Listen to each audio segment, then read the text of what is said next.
Hi everyone, I'm Christina and this is my December wrap up. December 2014 was definitely a really solid month of reading. Of course, my Boxing Day total did rise my entire month total, and I'll have my Boxing Day video linked in the description. So in December, I ended up reading 21 books and 3 short stories. The first book I read this month was White Hot Kiss by Jennifer L. Armentrout. So I kind of set out to read a few Jennifer L. Armentrout books before the end of the year. This one is definitely a new favorite trilogy. It is so good. So after I ended up picking up the short story Bittersweet Love and then moving on to the sequel later on in the month. Next up, I read A Complete Persepolis, and this is a graphic novel that was originally released in volumes and stuff, but I read the whole thing. And I actually read this graphic novel in a physical copy. I borrowed it, and it was really good. I read it for the Yearathon's graphic novel week, and I wanted to read more than just one, but I ended up getting one in because it was a thicker one, and it took me a while, but it's definitely one of the most unique things I've ever read. And the next book I read this month was Vicious by Sarah Shepard. This was the 16th and final book in the Pretty Little Liars series. And I was constantly angry at decisions the girls made, but that's kind of the beauty of it. You don't agree with them most of the time. Next up, as I previously mentioned, I read Stone Cold Touch by Jennifer L. Armentrout, and Stone Cold Touch somehow was even better than White Hot Kiss. There was a cliffhanger at the end of the second book, and now I really want the third book, but it doesn't come out for a while. Next up was a book I was anticipating this month, and it was Breaking the Rules by Katie McGarry. I read Pushing the Limits a few months back, and I loved it. So I was very excited to pick up Breaking the Rules because it's a continuation of Noah and Echo's story from Pushing the Limits. Definitely liked Pushing the Limits more. I felt like a few things within Breaking the Rules were kind of manufactured for them to. Next up, I read Obsession by Jennifer L. Armentrout. I'm seriously kicking myself because I wish I read this right close to when I read the Lux series.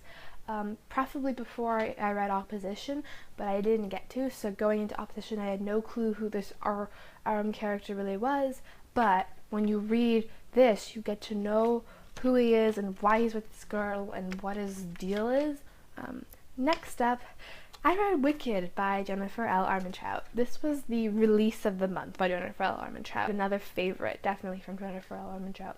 She knows how to write her fantastical elements or her sci-fi elements perfectly into an urban setting.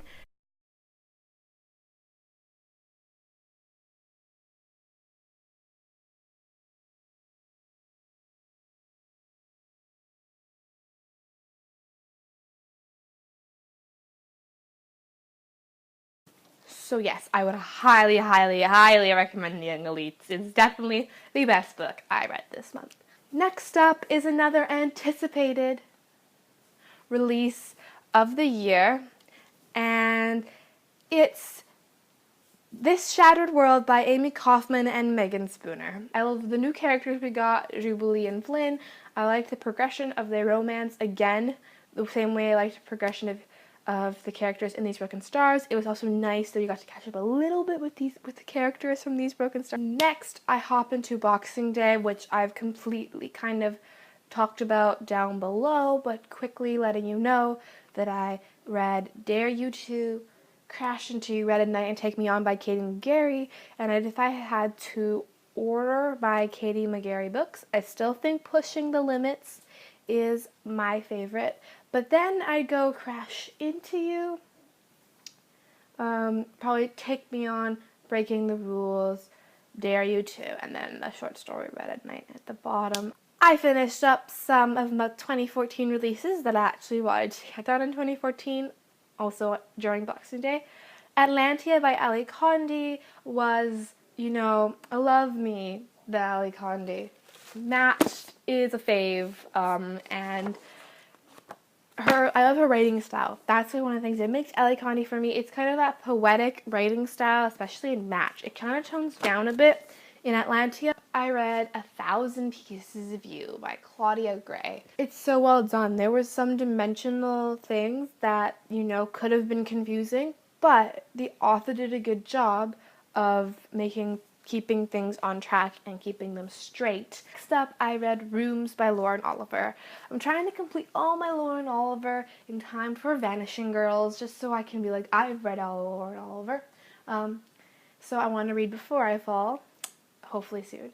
But to Rooms now. Rooms is her first step into adult, and it reminds me of something I've read before, but I can't put my finger on it. Like, I've been trying to think about it, and I have no clue.